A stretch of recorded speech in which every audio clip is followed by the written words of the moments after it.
So what do this video and today's big release have in common? They're both happening at the exact same time. Hey everyone, welcome back to the channel. A few weeks ago on a live stream, I mentioned something that's worth a closer look. If you really think about it, there's this perfect overlap, like a Venn diagram. And at the very center, courtroom chaos featuring those unforgettable sovereign citizen Karen moments, the ones we can't help but watch and laugh at. Well, today we've hit that sweet spot. In this video, we're diving into a sovereign citizen Karen who just can't keep her mouth shut long enough to stay out of trouble. Let's dive in. The title of the case is People versus Rosalind Ray Keenan. The allegation is that on or about May 16th in the village of White Pigeon, she did resist and obstruct a police officer and drive with a suspended driver's license. Resisting and obstructing is a felony now. It's punishable by up to 2 years imprisonment.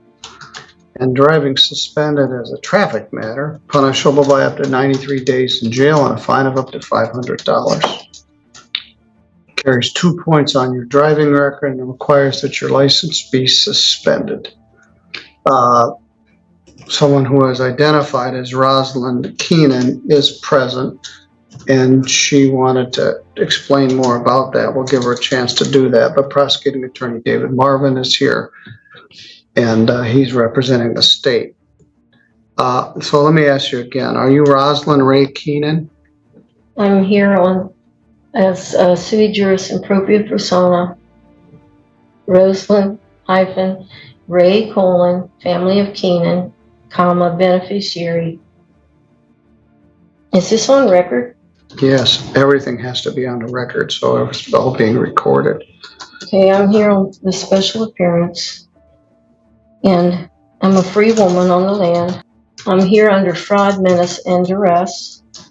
I'm the private woman, Rosalind Ray All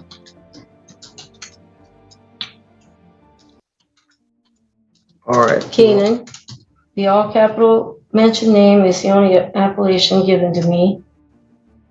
Anytime an autograph is to be done in a certain manner that I have here, or it's forgery.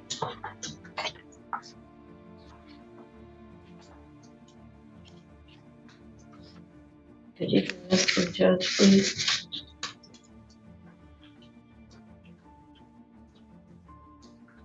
That's my name. Thank you.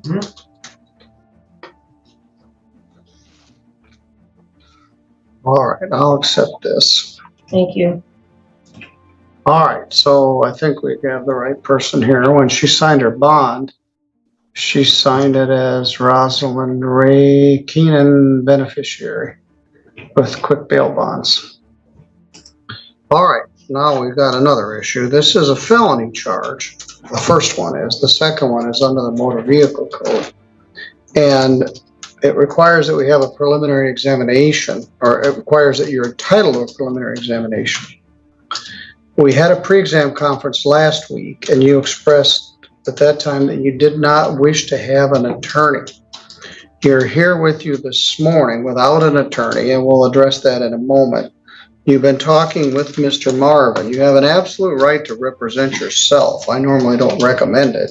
You might have heard her called a free woman on the land, or even a free special appearance woman, and you're probably thinking that sounds impressive or untouchable, but stick with me, because by the end of this video, that title is about to be tested in ways you won't believe we're about to watch, as someone who claims total freedom faces the reality of the courtroom, and things are about to get wild, so buckle up, because what happens next will make you rethink what being free really means.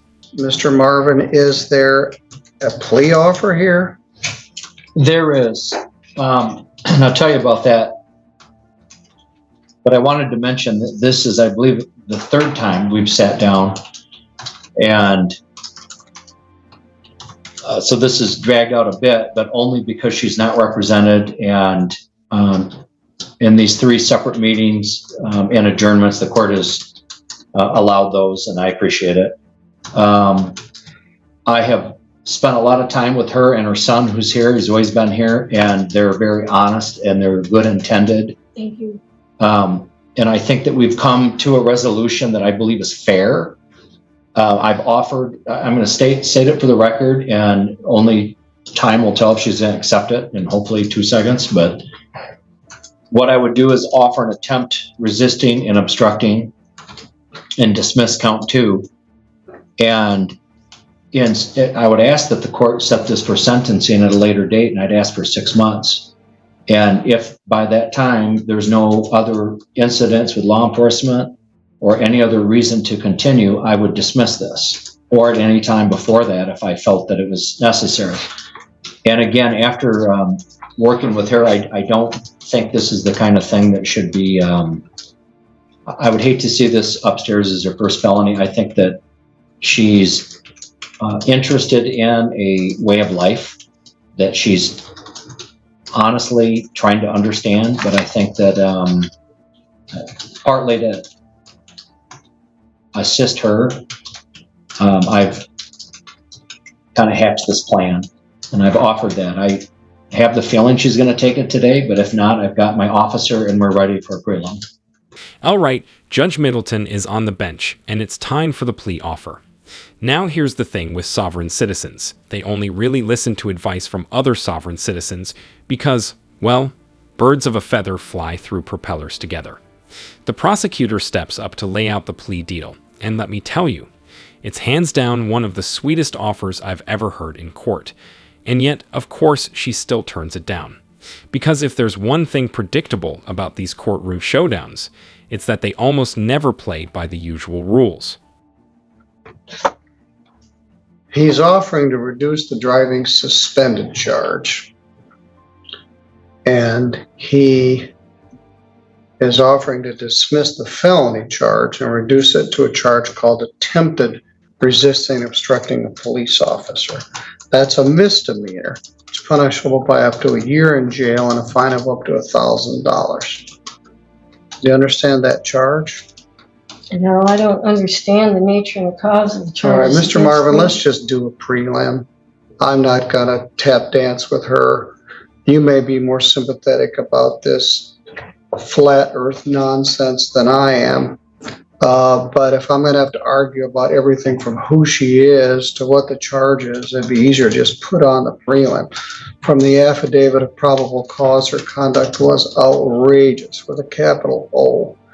And so I'll give you one more opportunity, Ms. Keenan.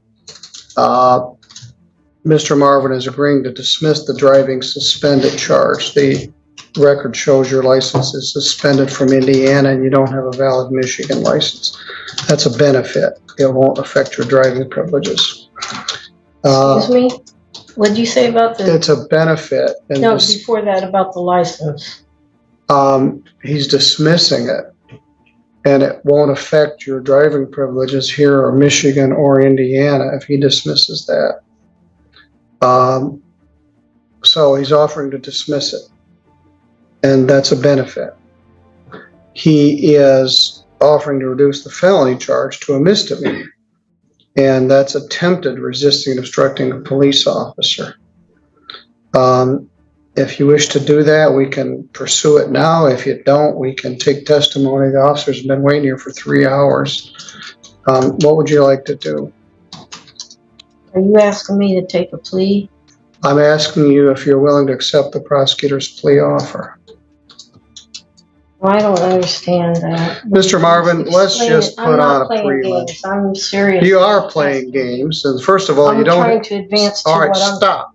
here You don't for. interrupt the judge, whether you're a flat earther or not. I'm not flat earth. All right, let me break down just how sweet this offer really is. First off, the big one. He's willing to knock the felony down to a misdemeanor.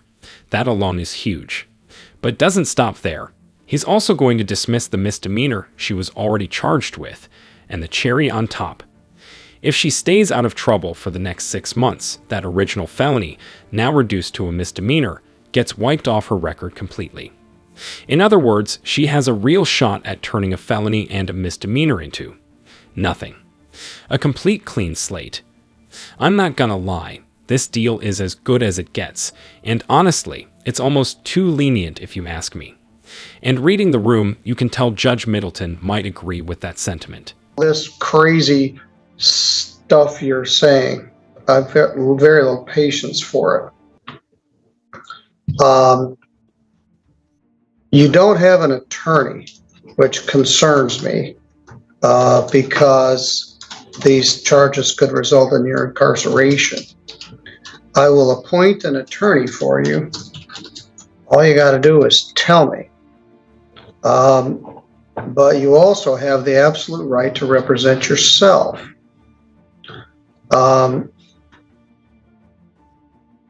So, do you wish to represent yourself, or would you like me to get an attorney to assist you with this? It's my right to appear for myself. It is.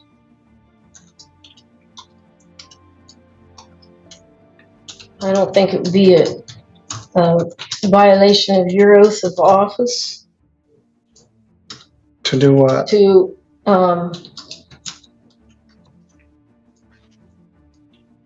if you did your duty under the Constitution, because I'm seeking legal intent, not advice. Well, And do you want me to appoint an attorney for you, or would you like to represent yourself?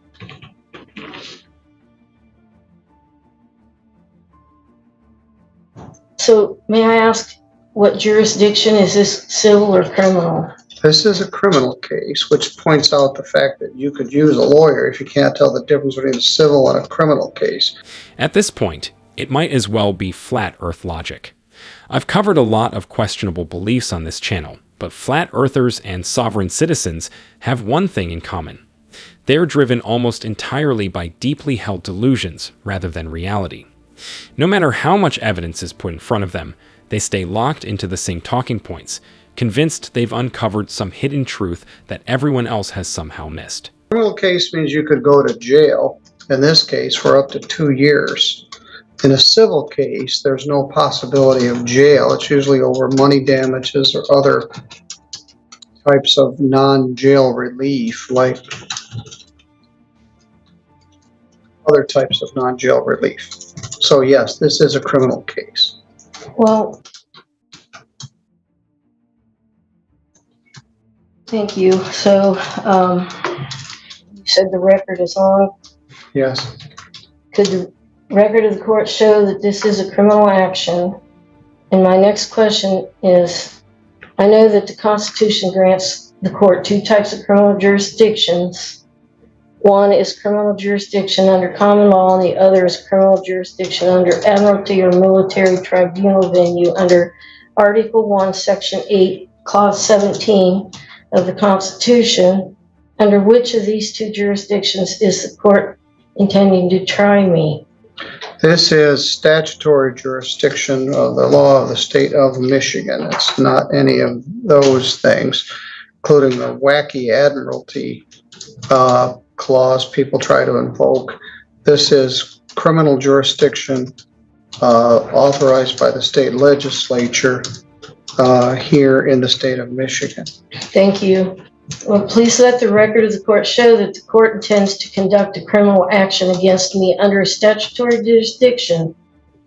But that makes me wonder, I have never heard of criminal action under statutory jurisdiction, and there is no such jurisdiction established in the Constitution, and I will be able to proceed if you can show me where I can find the published rules of civil procedures under a statutory jurisdiction and where this nature, cause, and jurisdiction exists. It is crucial that I have the published rules of procedure so that I can conduct a fair defense and fair trial. Otherwise, this needs to be dismissed, and I would like it in writing, please.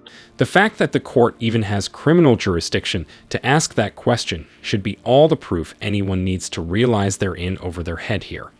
But sometimes reality doesn't sink in until it's experienced firsthand. Just like some people refuse to accept basic science until consequences show up, some sovereign citizens don't believe in jurisdiction until the courtroom makes it unmistakably clear. And unfortunately, for some people, that lesson only lands once the system does exactly what it's empowered to do. Thank you.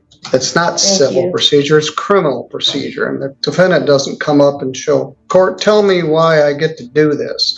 You've been charged under the criminal statutes of the state of Michigan, and I've just advised you of that on the record. I'm just trying to establish at this point whether you want to represent yourself or not. As I mentioned, the conduct in here in the affidavit or the bond information report is outrageous with a capital O. And you could very well go to jail for a substantial period of time. Mr. Marvin was trying to extend to you an opportunity to avoid that option, but you're wasting all of our time with this stuff that doesn't have any legal merit. I'm offering to give you an attorney who can actually argue any legal merit or advise you or assist you in this regard. But we've had some White Pigeon police officers here on overtime for several hours. They're still waiting for you to decide what you wish to do. I haven't even gone over the first. Well, first of all, we had to establish who you were. That took much more time than it deserved. Secondly, I'm trying to determine whether you wish to have an attorney or not. Again, you do have the right to represent yourself. You wish to, but you've exhibited to me that you don't understand the law, and you're at risk of being incarcerated for this conduct. So to further comment on Mr. Marvin's offer, if you pled to the charge of attempted resisting and obstructing a police officer, he offered to defer the sentence for 6 months, and if there were no further problems, to dismiss it, which is very generous based on the police report bond information that came with the file.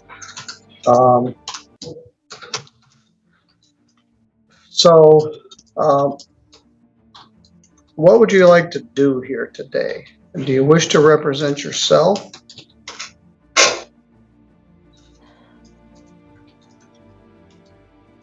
Thank you. I do. I know I can peer for myself. I'm competent and I am confident. Okay? All right. So the next question is, are you willing to accept Mr. Marvin's plea offer to plead to the misdemeanor charge? I wasn't completed with what I wanted to say to you, please. Okay. May I? Thank you. So I wanted to say that I don't believe it's a violation of your oath of office if you did your duty under the Constitution, because I am seeking legal intent.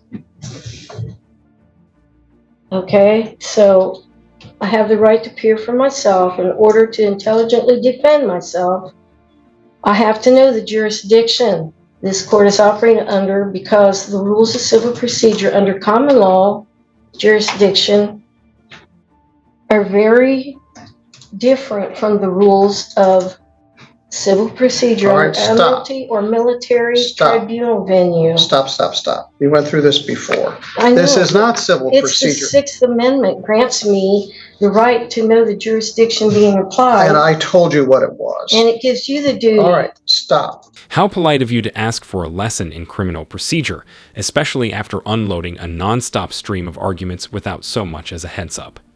Now you requested a copy of the Michigan Civil Rules of Procedure in writing, which, yes, can be found online in Chapter 2 of the Michigan Court Rules.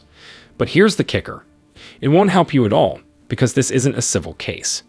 We're dealing with a criminal case, and the rules that actually matter, the criminal rules of procedure, are tucked away in Chapter 6 of that same publication. So all that time you spent looking in the wrong place, completely wasted. If you interrupt me one more time, I'm going to find you in contempt, and you're going to go to jail. Objection, please. All right, please. Please. We're going to talk about this tomorrow at 3 o'clock. I find that you're in contempt. You're going to jail right now, and we will. Well, you have been. I'm simply matter trying is to adjourned until exercise tomorrow my at Sixth 3 Amendment o'clock. rights, please. So you can think about it And we can go overnight in forward with jail. this right now, please. No, you're going to I do jail not for wish to be in 24 hours. contempt. I know you don't wish to go to jail, but you certainly I have will earned it. continue with this if you'll please let me finish. We'll talk about it tomorrow at 3 o'clock. And you will be more respectful to the court. I You can will speak. provide the You will not interrupt the citations. court. Your citations are meaningless. I'm sorry I So you interrupted can you. Do you go wanna with the continue? officer. I don't want to argue about it. Take I'm her not out of here. We arguing. will address this tomorrow at 3 o'clock. Yeah, I don't know what's going on, and I don't think this was a fair trial, We haven't had a trial yet. a fair preliminary. We didn't even get there yet. I'll be more than happy to. She's going into custody for contempt. Okay, let's go this way. Bye, have a great time. If I were in her position, I'd stop talking right now, because Judge Middleton clearly isn't entertaining any of these arguments. Every extra word just digs the hole a little deeper, and that inability to stay quiet is about to turn a bad situation into a night in jail. Next voice, next voice. Earlier in the video, you might have caught the prosecutor mention that her son was in the courtroom. Well, it turns out he's a sovereign citizen too, and Judge Middleton didn't miss the chance to give him a piece of his mind. Let's just say the lesson extended beyond the defendant this time. Can I say something? Yes? I don't think that she was trying to be in contempt of court. She was trying to exercise a right. And I think it was just a misunderstanding of how for her to be able to pronounce that. But, Well, I told her to stop and she didn't stop, and she doesn't know what she's doing. She needs a lawyer, and she's going to contempt herself into 90 days if she doesn't be careful. So we'll address this tomorrow at 3 o'clock. And to whatever extent you're advising her on this stuff, you're not doing her any favors. Mr. Marvin gave her the sweetest deal where she could not have a charge on her record, and all she wants to do is argue about admin law. Cold-blooded. Judge Middleton was absolutely cold-blooded, and honestly, that's exactly how every judge should handle situations like this. Alright, that wraps up today's video. Fun fact, she's set to be released from jail at the exact same time this video goes live, so timing couldn't be better. If you enjoyed the video, hit that like button. If not, feel free to leave a dislike, but don't forget to drop a comment below and subscribe with notifications on so you don't miss the follow-up.